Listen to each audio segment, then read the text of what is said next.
Shalom. Selamat berjumpa dalam perenungan firman di minggu perayaan pertama hari Pentakosta atau pencurahan Roh Kudus tahun 2021 ini, tanggal 23 Mei 2021. Immanuel, Tuhan Yesus Kristus, Roh Kudus beserta kita.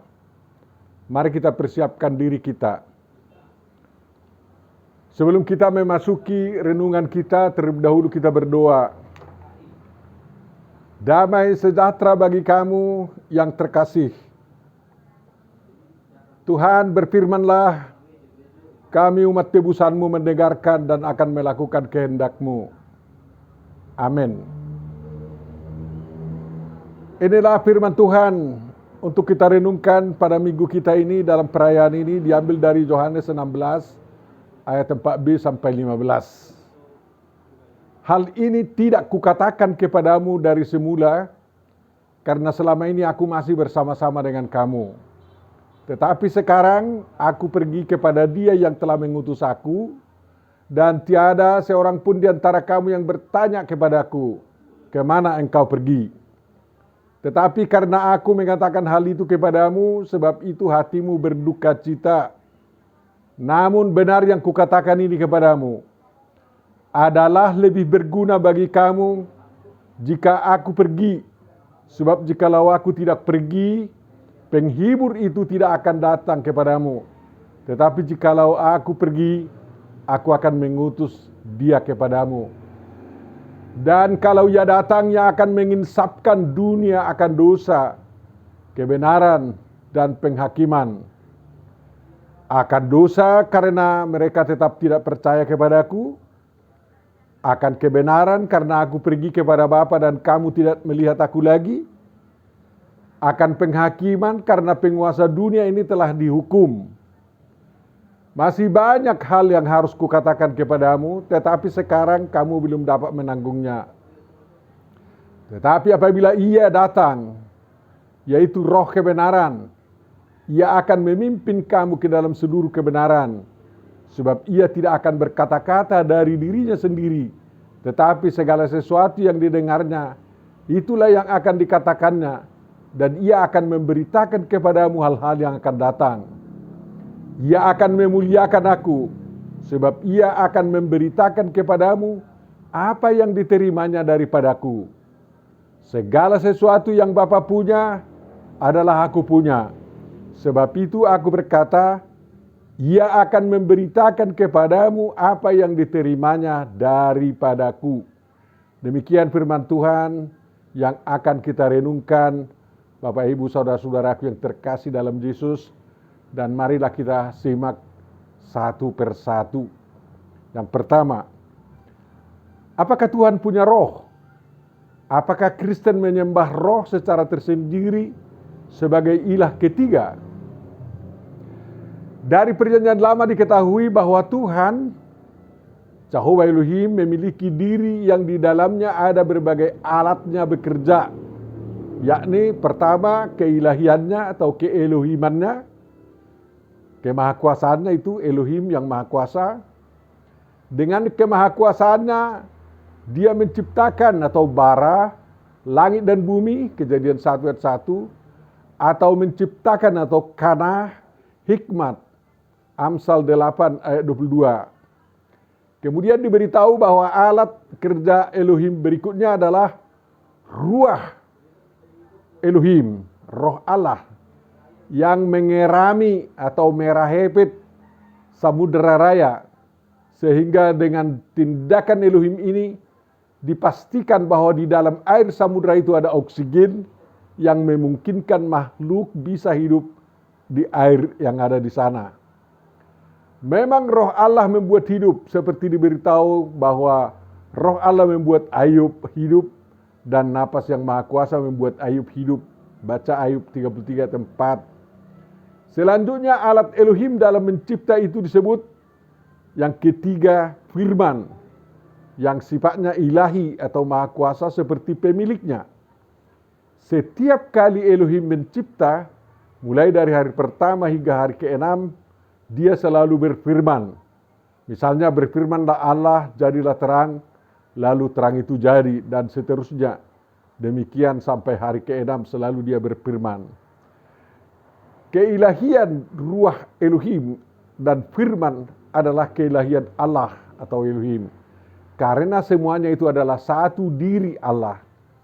Ruah dan firman adalah ilahi karena diri Elohim. Allah ada roh. Demikian Yohanes 4:24 dan 2 Korintus 3:17. Tuhan adalah roh. Jadi jelas Alkitab memberitahu bahwa Yahuwah Elohim mempunyai roh. Di Kejadian 2 sang pencipta itu disebutkan Yahuwah Elohim.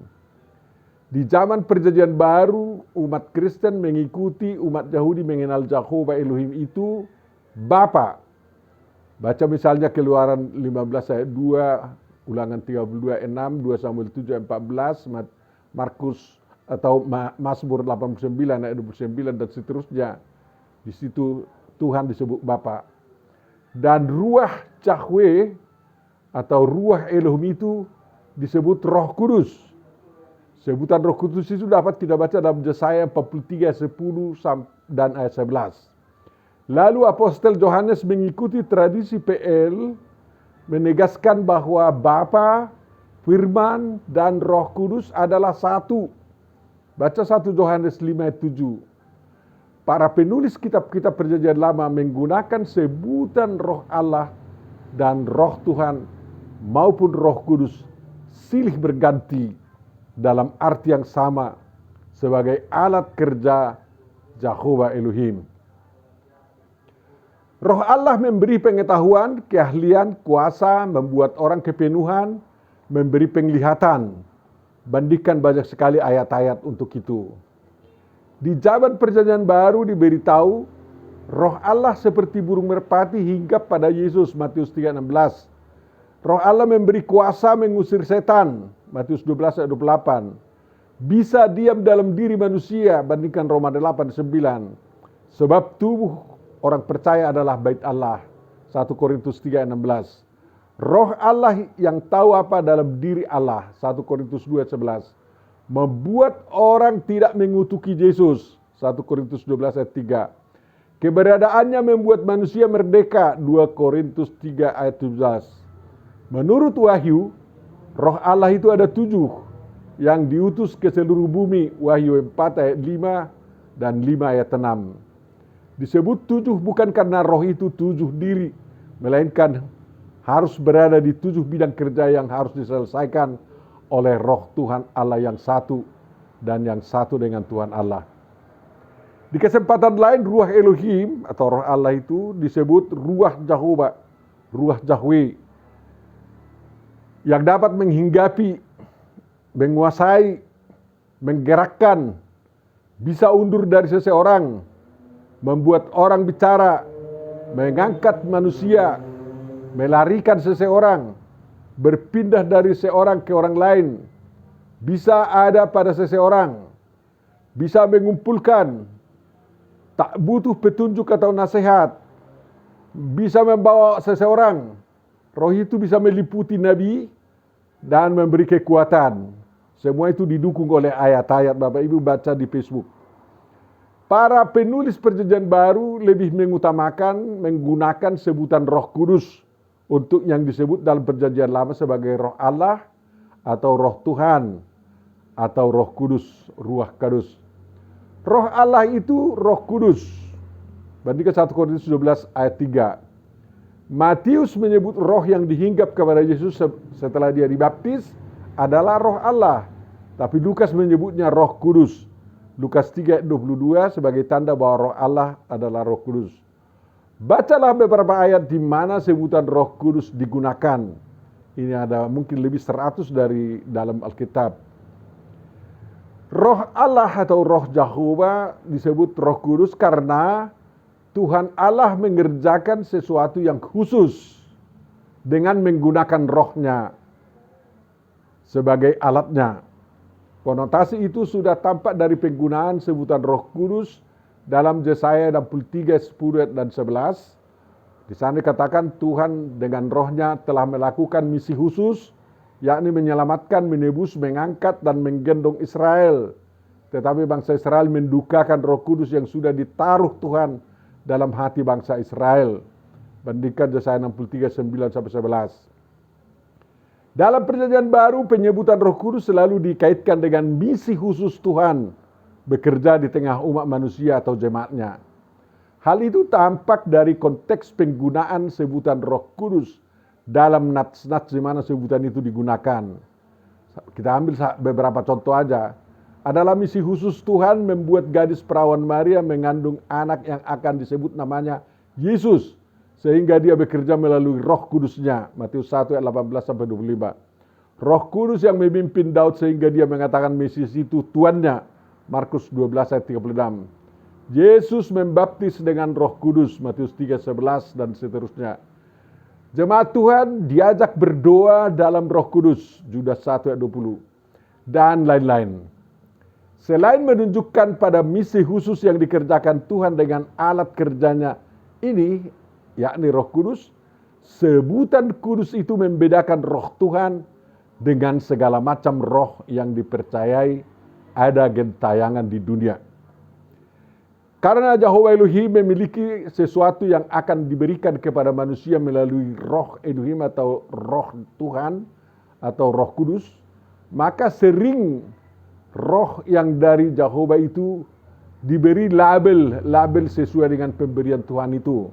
Misalnya, dalam Yesaya 11 ayat 2 dikatakan roh Tuhan itu disebut juga roh hikmat dan pengertian, roh nasihat dan keperkasaan, roh pengenalan dan takut akan Tuhan.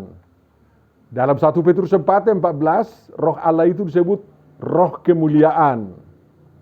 Yesus menjanjikan kepada para pengikutnya bahwa Bapa akan memberikan roh kebenaran untuk menolong, menghibur, atau membela mereka apabila Yesus tidak bersama mereka lagi secara ragawi atau fisik. Roh kebenaran ini menjadi penolong bagi mereka yang akan menyertai mereka selama-lamanya. Yohanes 14 ayat 16-17.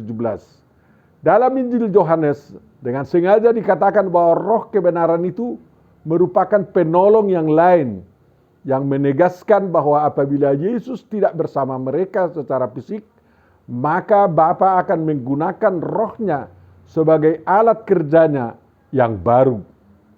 Tujuannya agar para pengikut Yesus tahu kebenaran firman Yesus yang mengatakan, pada waktu itulah kamu akan tahu bahwa aku di dalam Bapa-Ku dan kamu di dalam aku dan aku di dalam kamu. Yohanes 14 ayat 20.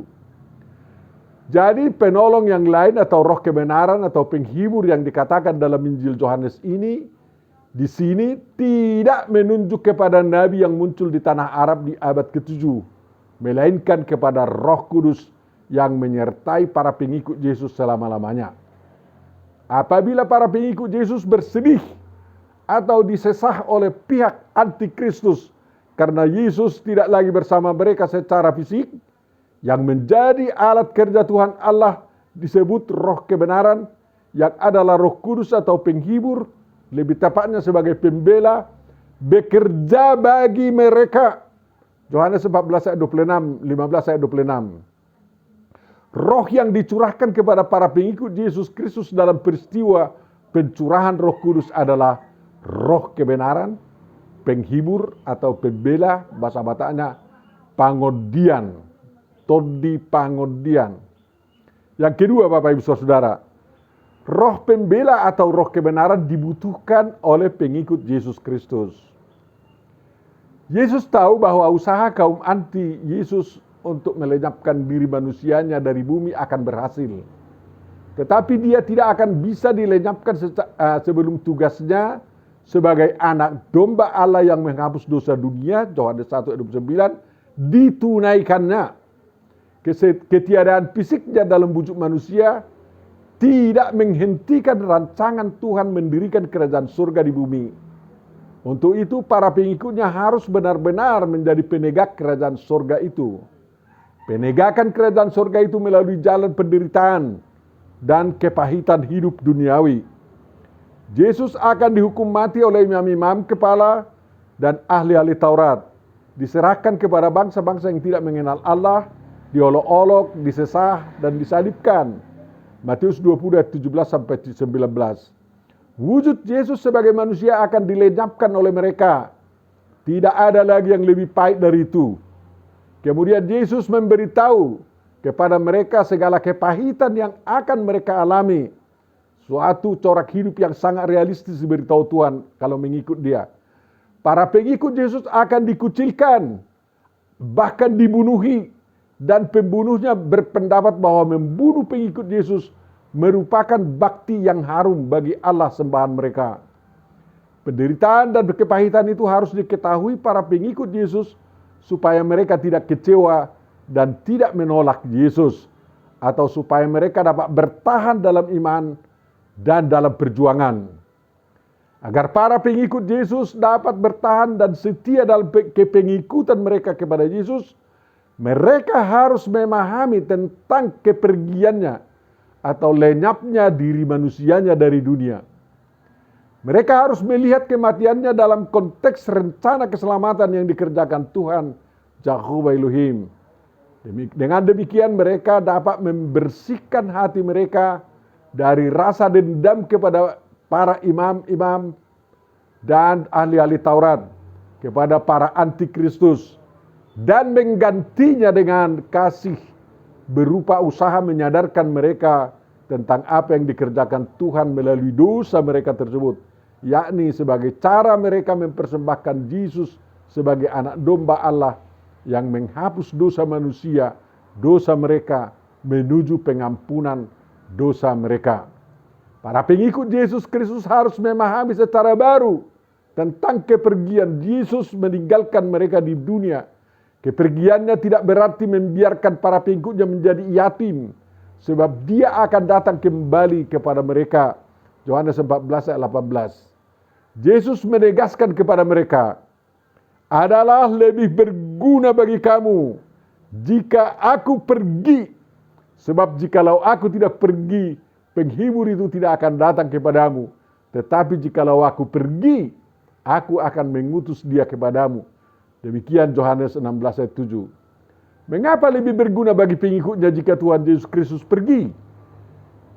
Karena satu, para pengikut tidak tergantung lagi kepada kehadiran fisik Yesus, tetapi bisa bersama Yesus dalam Roh Kudus yang disebut Lembaga Alkitab Indonesia sebagai penolong, penghibur atau roh kebenaran, dan dengan firman-Nya.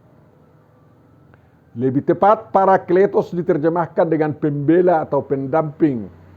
Dan terjemahan Batak Toba lebih benar untuk parakletos yaitu pangodian. Yang kedua, para pengikut Yesus akan mendapat kekuatan baru yang akan dicurahkan kepada mereka melalui pencurahan Roh Kudus atau penolong kepada mereka. Dan yang ketiga, mengapa lebih baik Yesus pergi? Para pengikut Yesus dapat bersama Yesus dimanapun mereka berada, dalam waktu yang bersamaan di tempat-tempat yang berbeda, bahkan berjauhan, dan mereka akan ditolong oleh roh kebenaran dalam tugas-tugas mereka menegakkan kerajaan surga dimanapun mereka berada. Kalau Tuhan Yesus secara fisik tentu saja hanya di satu tempat ya. Yang keempat, para pengikut Yesus dipimpin kepada segala kebenaran dan dapat mengetahui hal-hal yang akan datang dan yang belum diketahui mereka selama pergaulan mereka dengan Yesus secara fisik sebagai guru atau rabi, nabi, Kristus dan Tuhan. Pokok yang ketiga dari renungan kita, 5 tugas Roh Kudus yang disebut penolong, penghibur, pangodian atau roh kebenaran demi kelanjutan penegakan kerajaan surga oleh para pengikut Yesus Kristus. Yang pertama, Bapak Ibu, sesuai dengan namanya, parakletos, ia akan mendampingi, menolong, membela, mangodihon para pengikut Yesus agar mereka menang menghadapi semua musuh-musuh Kristus yang berusaha keras melenyapkan mereka dengan menganiaya atau membunuhi pengikut Yesus. Parakletos membela bahwa para pengikut Yesus bukan orang bersalah, ditinjau dari ajaran perjanjian lama maupun dari sudut pandang Tuhan Jehovah.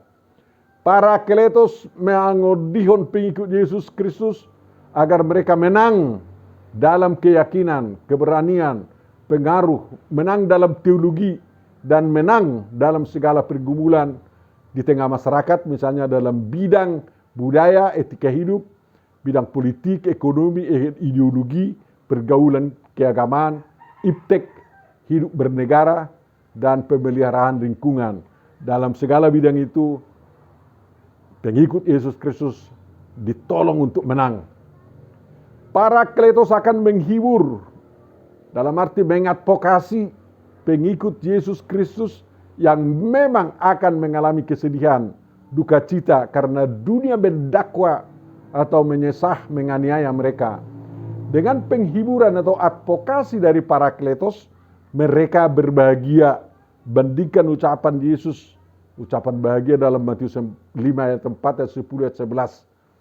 Yesus berkata kepada para pengikutnya, sesungguhnya kamu akan menangis dan meratap, tetapi dunia akan bergembira, kamu akan berduka cita, tetapi duka citamu akan berubah menjadi sukacita. Yohanes 16 ayat 20. Parakletos menegaskan kepada pengikut Yesus Kristus berada di jalan yang benar, dan para anti Kristus yang menganiaya mereka adalah pihak yang bersalah. Parakletos itu disebut ia. Dengan demikian Parakletos itu adalah alat kerja Jehovah Elohim, Yesus Kristus yang dipersonifikasi. Kata ia itu menunjuk kepada diri Jehovah yang artinya dia ada atau dia membuat ada. Zahwe adalah si dia, bahasa Ibraninya hu. Kata ia sama sekali tidak menunjuk kepada nabi yang muncul di tanah Arab di abad ke-7, tetapi menunjuk kepada dia, Jehovah, sembahan bangsa Israel. Yang kedua, Bapak Ibu Saudara, Parakletos akan menginsapkan elengho dunia akan dosa, kebenaran, penghakiman. Kata elengho berarti menyingkapkan, membuktikan, menegur, menghukum. Kata ini dipakai 17 kali dalam PB, baca itu PBIK 2E 208. Parakletos elengho dunia tentang dosa dunia, yakni mereka tetap tidak percaya kepada Yesus. Itulah dosa dunia. Tidak percaya kepada Yesus berarti berdosa.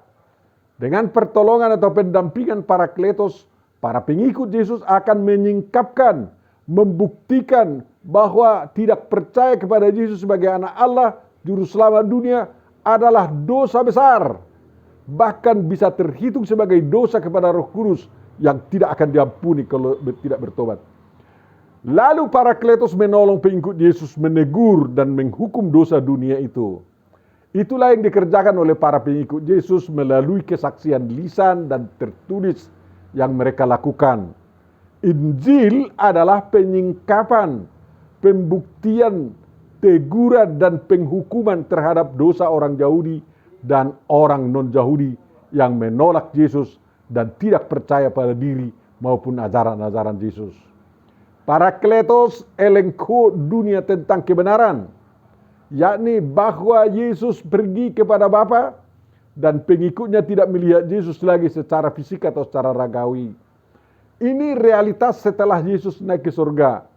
Parakletos akan mendampingi para pengikut Yesus untuk memahami dan mengambil makna daripada kepergian Yesus kepada Bapa, dan maknanya bahwa mereka tidak melihat Yesus lagi secara fisik karena Yesus bersama mereka dalam roh. Bukan hanya tentang eskatologi yang diungkapkan oleh Parakletos kepada para pengikut Yesus, tetapi makna keberadaan Yesus di sorga atau duduk di sebelah kanan Allah, Bapa yang Maha Kuasa, dan akan datang dari sana untuk menghakimi orang yang hidup dan yang mati. Rasul Paulus sangat berhasil memberikan paparan teologi yang sangat dalam dari ajaran-ajaran Yesus yang telah berada di sorga untuk pembangunan jemaat umat pengikut Yesus Kristus sebagai penampakan dari kerajaan surgawi di dunia ini.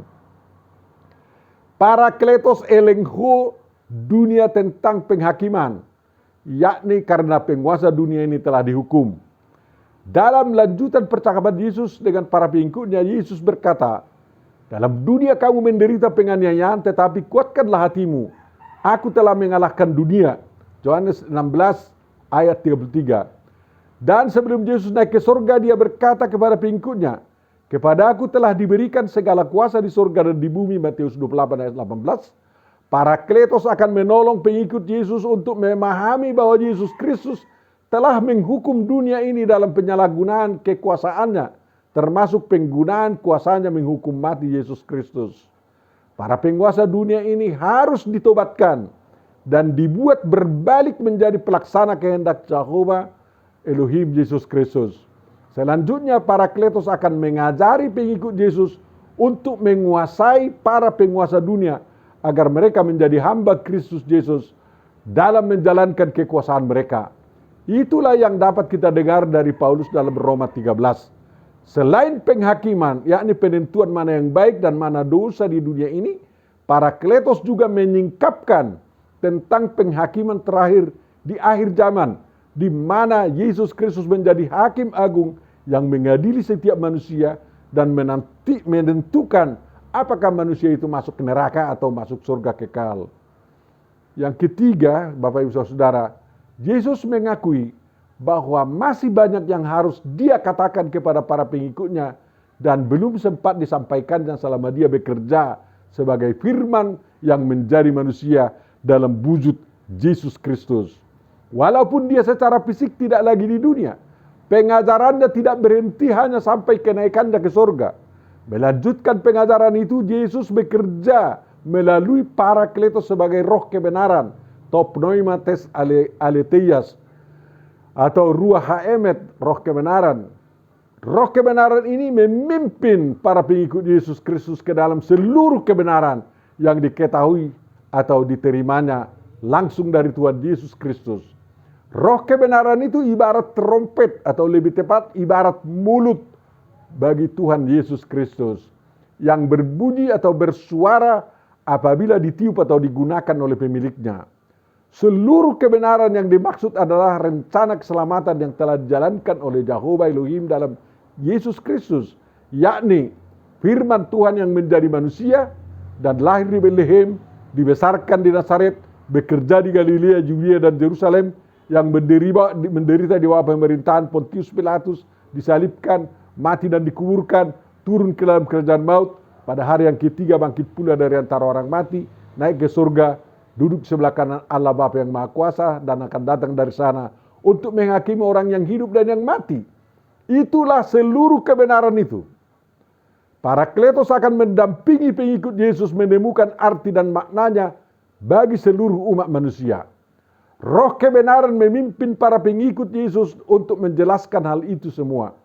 Harus diakui bahwa tanpa tuntunan Roh Kudus, roh kebenaran, para pengikut Yesus tidak mampu memaparkan seluruh kebenaran itu yang terangkum dalam 27 kitab-kitab dalam Perjanjian Baru. Roh kebenaran itu juga memberikan wahyu kepada pengikut Yesus Kristus, khususnya kepada Apostel Yohanes, yang memberitahu tentang hal-hal yang akan datang, tentang eskatologi. Yohanes mendokumenkan itu dalam kitab Wahyu kepada Yohanes. Dari ini dapat diketahui bahwa kesaksian tertulis tentang Yesus Kristus yang ada dalam Perjanjian Baru adalah hasil tuntunan Roh Kudus atau Parakletos yang diutus oleh Tuhan Yesus Kristus menyertai para pengikutnya. Benar yang dikatakan Paulus, segala tulisan yang diilhamkan Allah memang bermanfaat untuk mengajar, untuk menyatakan kesalahan, untuk memperbaiki kelakuan, dan untuk mendidik orang dalam kebenaran. 2 Timotius 3:16. Pengikut Yesus Kristus zaman sekarang telah diperlengkapi dengan seluruh kebenaran yang diilhamkan oleh roh kebenaran itu, sehingga kita semua punya dasar yang kuat untuk hidup dalam kebenaran dan memberitakan kebenaran itu. Yang keempat, Bapak Ibu, roh kebenaran itu akan memuliakan Tuhan Yesus Kristus. Benar yang dikatakan oleh Paulus, karena itu aku mau meyakinkan kamu bahwa tidak ada seorang pun yang berkata-kata oleh roh Allah dapat berkata, terkutuklah Yesus. Dan tidak ada seorang pun yang dapat mengaku Yesus adalah Tuhan selain oleh Roh Kudus. 1 Korintus 12 ayat 3. Roh Allah itu adalah roh kemuliaan, yakni yang memuliakan Jehovah Elohim Yesus Kristus. Dan Petrus menuliskan, berbahagialah kamu jika kamu dinista karena nama Kristus, sebab roh kemuliaan yaitu roh Allah ada padamu. 1 Petrus 4 ayat 14. Roh kebenaran itu mengajak seluruh umat manusia memuliakan Yesus Kristus di atas segala nabi, bahkan sebagai anak Allah, firman yang menjadi manusia. Kalau tidak demikian, maka orang yang mengatakan dirinya sebagai yang dihinggapi roh kebenaran adalah orang yang kebenarannya palsu. Inilah tolok ukur bagi umat Kristen untuk menentukan apakah nabi yang muncul pasca kenaikan Yesus Kristus ke surga menerima roh kebenaran atau tidak. Nabi yang tidak dimasuki atau dituntun roh kebenaran adalah nabi palsu. Yang kelima, Bapak Ibu, Roh Kudus, roh kebenaran akan memberitakan apa yang diterimanya dari Yesus Kristus yang adalah kepunyaan Bapa atau berasal dari Bapa juga. Roh Kudus adalah alat kerja Tuhan Yahova Yesus Kristus. Milik Bapa adalah milik Yesus Kristus yang juga milik Roh Kudus. Semua milik itu tidak boleh dipisahkan satu dari yang lainnya. Tuhan Yahova, yakni Bapa, Yesus Kristus, Roh Kudus, itu ibarat prisma yang punya 3 sisi yang tidak terpisahkan. Yang kalau sinar putih dipancarkan menembus setiap sisinya, maka akan terbias dari sana 7 warna pelangi. Dari itu dapat dipahami dalam keesaan Tuhan yang dikenal dan memperkenalkan dirinya sebagai Bapa, Anak, dan Roh Kudus, dikatakan dalam kitab Wahyu, memancarkan 7 roh yang diutus ke seluruh bumi. Baca Wahyu 3:1, 4 ayat 5, 5 ayat 6.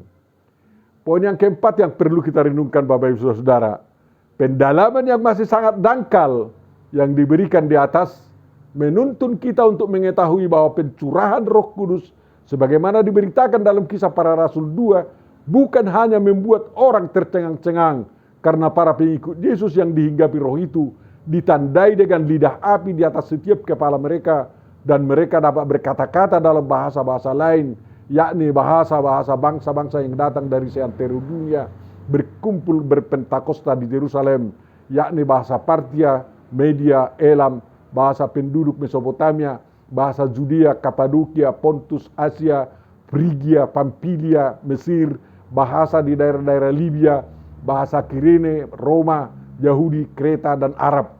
Melainkan juga bekerja untuk satu, membuka jalan Injil kepada orang yang berdosa dan kepada lawan-lawan Yesus. Yang kedua, mempersiapkan para pengikut Yesus memiliki kebenaran sejati dari Tuhan di atas seluruh kebenaran.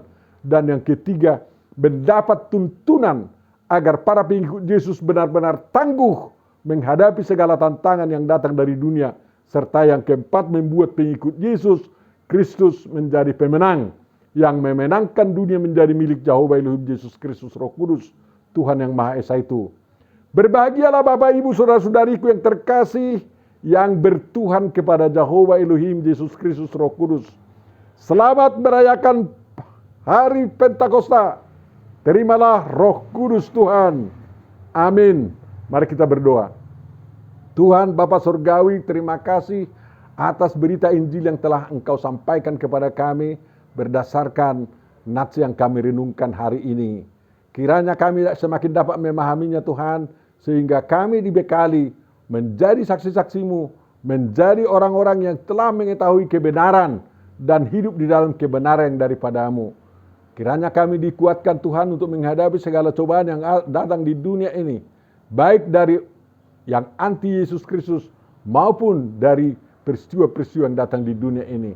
Sekali lagi dan berulang-ulang kami mohon, kiranya jauhkan negara kami dari perpecahan, kuatkan persatuan kami Tuhan, dan tumbuhkanlah rasa saling mengasihi di antara kami, bangsa kami yang sangat pluralistis ini, yang sangat majemuk ini, sehingga dapat saling mengasihi membangun bangsa ini.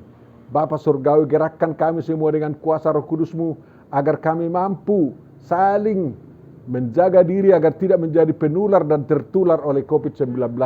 Dan apabila ada kawan kami yang masih sakit oleh karena COVID-19, kami yakin Tuhan akan campur tangan untuk menyembuhkan mereka.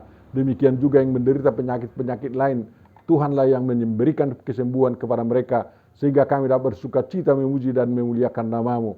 Dan Engkau perkenalkanlah kemujaan-Mu ya Tuhan, agar mereka juga turut memuliakan Engkau dalam Yesus Kristus Tuhan dan Juru Selamat kami. Kabulkanlah doa kami. Amin.